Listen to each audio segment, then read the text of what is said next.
Great bunker play is key to playing well at Muirfield Village and in the Memorial. Many bunkers are placed precisely in spots to protect some very difficult pin placements. This means you must get the ball up quick and land it softly. Paul Azinger was able to do this on 18 in 1993, and it made him a Memorial champion by 1 stroke over Corey Pavin. Unbelievable!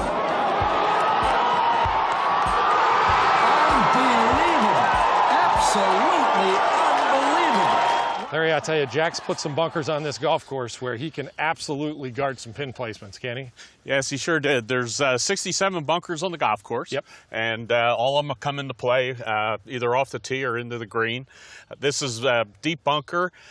You're a little bit lucky here, slight uphill lie, so that'll help you out a little bit. But you're going to have to hit a good shot to get it close to the pin. You have to be able to stop this bunker shot. These greens are like tabletops. They're fast and they're a little bit firm, especially around tournament time if you don't get that rain. And let's talk about how we want to hit this shot and how Zinger did it too. Well, as you said earlier, Paul Azinger, very open stance, very open club face, not much of a follow through, but an interesting release. He actually released the club a little bit more underneath the ball to help give it more loft, more spin, and hopefully stop it quicker, which he did. All right, well, I'm going to try to go ahead and stay right there. I'm going to go ahead and try to hit this shot. So he was way open on that shot. Right. You saw in ball position was way up front, and you really saw him. He picked that golf club up pretty quickly. It came up with hardly any follow-through, but like you said, what you were saying, Larry, is the follow-through was more in this direction, this way. Is that correct? Yeah, that's releasing the club more under the ball to help give it some loft and give it some spin. Get a little bit of spin. Because a lot of people would hold on to this here, and if you hold on to it, it's going to come out with no spin, correct? Correct, or release it, and then it's got no chance. Yeah, that's the worst of all of it. All right, so we're going to get that ball position way up front. We're going to go ahead and pick this golf club up. Not much of a finish here. Try to release it a little bit right underneath.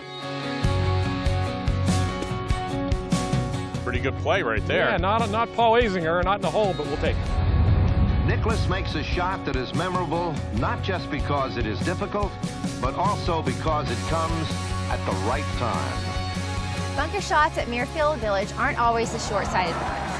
With the large greens here, sometimes you need to have the ball run out a little bit, just like Jack does here, and also Tom Watson in 1996 on hole 17.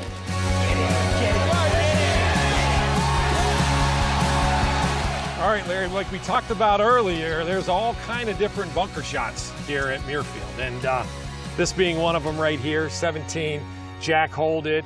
Tom Watson's hold it here in the Memorial Tournament. It's a different shot, though. This is a longer carry, and a lot of times on these greens, you'll get shots where you can roll the ball and run it, because these greens are pretty big in spots. Yeah, this is what we probably call a chunk and run. Probably starts with changing the club. Back on the other shot, we might have used a 60 degree. Here we might go to a 56, something a little more bounce. Probably square up our stance a little bit. Still have an open face, so we get some bounce out of the sand.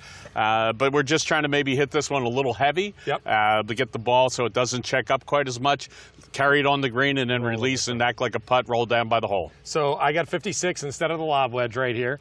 So you want to walk right over here, Larry. And so what I want to do is before, when we hit the shot, like when Zinger hold it on 18, I was way open and I got the golf club going up and down a little bit more. Now what we want to do is we want to square up a little bit more, and that golf club won't go up and down as much. Correct? Yeah, exactly.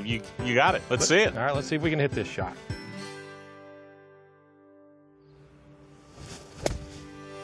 Oh, another good shot. You're a good bunker player.